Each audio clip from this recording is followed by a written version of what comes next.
सामा चकेवा महोत्सव 2081 अंतर्गत सामा चकेवा खेल प्रतियोगिता सम्पन्न भेल अछि।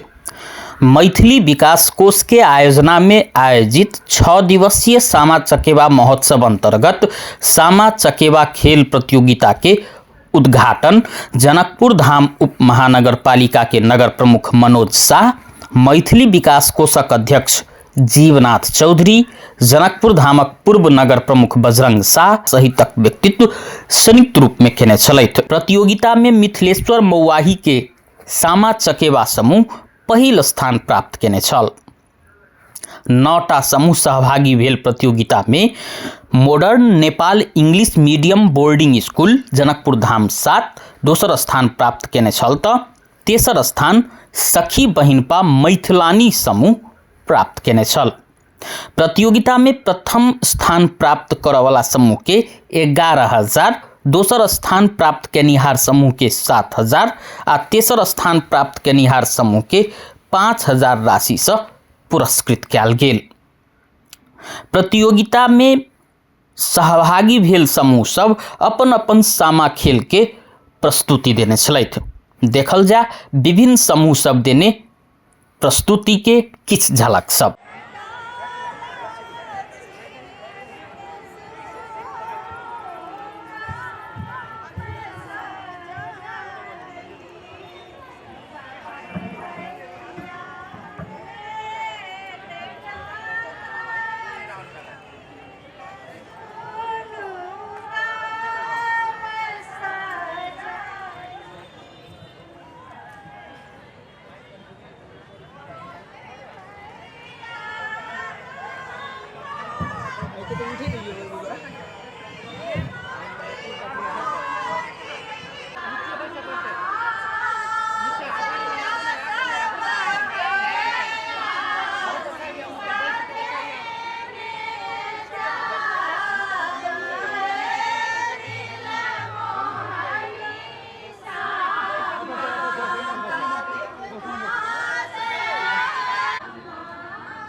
तोरो